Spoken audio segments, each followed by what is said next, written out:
Lebanon में Hezbollah के ठिकानों पर पेजर और वॉकी टॉकी में हुए धमाकों ने पूरी दुनिया को हिलाकर रख दिया है और बताया जा रहा है कि इनके पीछे इजराइल का हाथ है। तो आज हम इस वीडियो में बात करेंगे कि आखिर ये मामला है क्या, वॉकी टॉकी और पेजर्स की जरूरत क्यों पड़ी, इन डिवाइसेस की शिपमेंट कैसे की गई और इस इंसिडेंट से फ्यूचर में क्या इम्पैक्ट हो सकता है। तो आइए सबसे पहले जानते हैं कि ये पूरा मामला है क्या। 15 सितंबर को दोपहर करीब 3:30 बजे लेबनान में कई जगहों पर बीप की आवाज सुनाई दी। वहाँ हिजबुल्लाह के पेजर्स पर एक कोडेड मैसेज आया।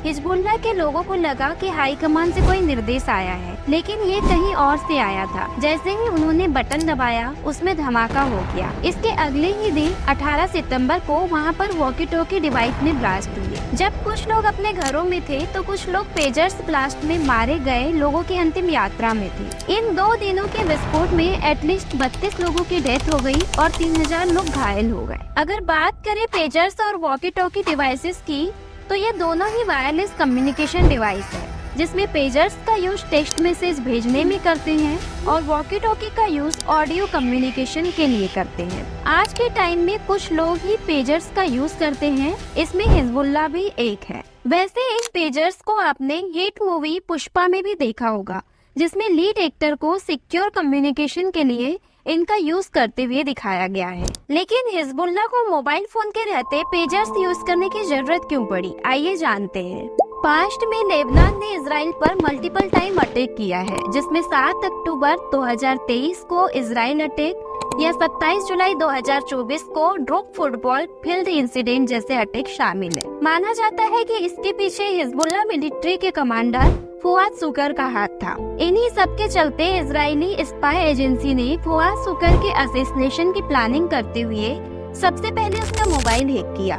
फुआद शुकर बैरूत के सदर्न पार्ट में रहता था, जो कि बहुत सिक्योर एरिया था। यहाँ 7 स्टोरी बिल्डिंग थी, जिसमें 7th फ्लोर पर इसका रेसिडेंस था और 2nd फ्लोर पर ऑपरेशन बेस था। एक दिन इजरायली इंटेलिजेंस शुकर के फोन को इंटरसेप्ट करते हैं और उसे इंस्ट्रक्शन देते हैं कि अपने रेसिडेंस पर चले जाए, जो कि 7th फ्लोर पर है।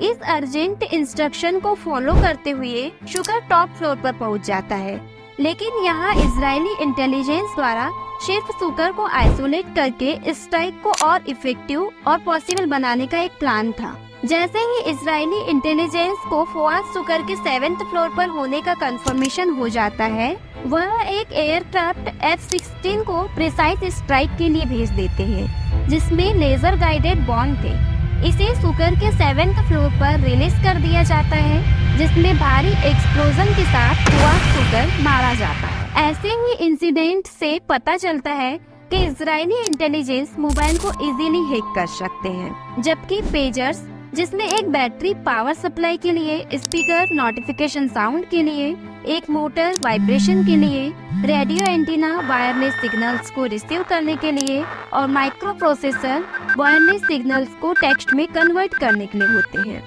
जिससे यह एक लो टेक डिवाइस है जिसे ट्रेस कर पाना डिफिकल्ट है।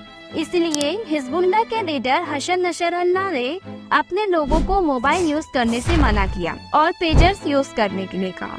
वैसे तो हिजबुल्लाह बहुत पहले से पेजर्स यूज कर रहे थे, लेकिन नसरल्लाह के भाषण के बाद पेजर्स का यूज ज्यादा होने लगा। अब आइए बात कर लेते हैं इन डिवाइसेस की शिपमेंट की। तो ये जो पूरा पेजर्स और वॉकी टॉकी अटैक का जो मामला है, इसे डिवाइसेस के मैन्युफैक्चरिंग या शिपमेंट के समय हुई किसी प्रकार की छेड़खानी से जोड़ा जा रहा है, क्योंकि यहाँ पर एक पॉसिबिलिटी ये लगाई जा रही है कि पेजर बैटरीज को एक्सप्लोजिव डिवाइस के साथ एक्सचेंज किया गया है। इसका अनुमान इस तरह से लगाया जा सकता है कि पेजर की बैटरीज का एवरेज वेट 23 ग्राम होता है, जबकि जो एक्सप्लोजिव आइडेंटिफाई किया गया है उसका वेट 20 ग्राम के लगभग था। अब बात करें पेजर्स के ऑर्डर की, तो यह ऑर्डर ताइवान की कंपनी गोल्ड अपोलो को दिया गया था, लेकिन गोल्ड अपोलो का कहना है कि जिस मॉडल के पेजर्स में धमाका हुआ वह गोल्ड अपोलो नहीं बनाती, यह हंगरी की कंपनी BAC कंसल्टिंग बनाती है।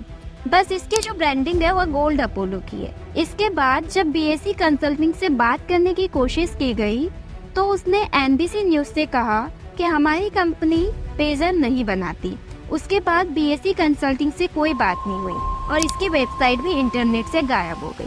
इस पर हंगरी गवर्नमेंट का कहना है कि बीएससी कंसल्टिंग नाम की कोई कंपनी हंगरी में है ही नहीं। तो फिर ये पेजर्स आए कहाँ से? न्यूयॉर्क टाइम्स की रिपोर्ट के अकॉर्डिंग जो बीएससी कंसल्टिंग कंपनी है वह एक शेल कंपनी है, जिसे इजराइल के मोसाद ने बनाया था।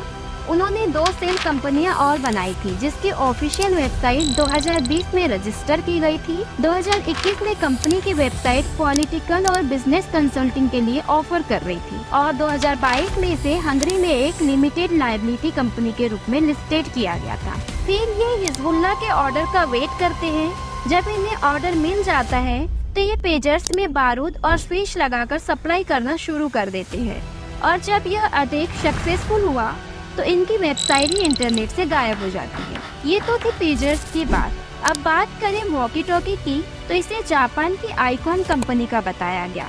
लेकिन जब आईकॉन कंपनी से पूछताछ की गई तो पता चला कि वॉकी टॉकी के जिस मॉडल IC-V82 में ब्लास्ट हुआ है वह आईकॉन कंपनी पिछले 10 सालों से बना ही नहीं रही है। इसकी बैटरीज भी वह नहीं बनाती है।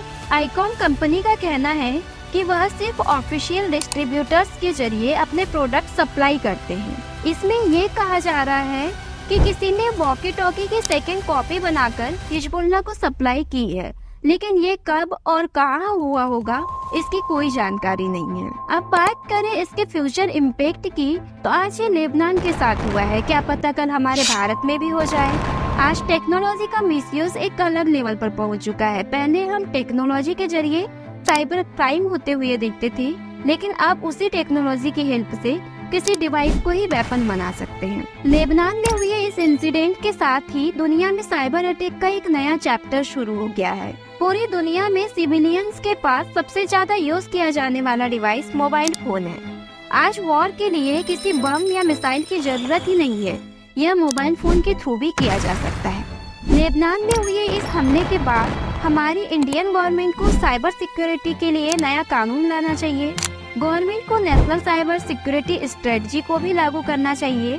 ये सब इसलिए ज्यादा जरूरी है क्योंकि हम बात तो करते हैं मेड इन इंडिया पॉलिसी की, लेकिन मैक्सिमम प्रोडक्ट दूसरे देशों के यूज करते हैं, चाहे वह इलेक्ट्रॉनिक डिवाइस हो या अदर प्रोडक्ट हो, स्पेशली चाइनीज प्रोडक्ट, जिससे हमें सबसे बड़ा थ्रेट है। लोग तो यहाँ पर वही प्रोडक्ट यूज करेंगे जो कि वैल्यू फॉर मनी होगा। तो यहाँ पर इंडियन गवर्नमेंट को दूसरे देशों से जो मैक्सिमम नंबर्स में टेक डिवाइसेस इंपोर्ट किए जा रहे हैं उस पर रिस्ट्रिक्शन लगाना चाहिए, ताकि आगे आने वाले समय में ऐसे खतरों को रोका जा सके। अगर आपको ये वीडियो इन्फॉर्मेटिव लगे तो वीडियो को लाइक एंड शेयर करें और ऐसे ही इन्फॉर्मेटिव वीडियोस देखने के लिए चैनल को सब्सक्राइब करें। Thanks for watching this video.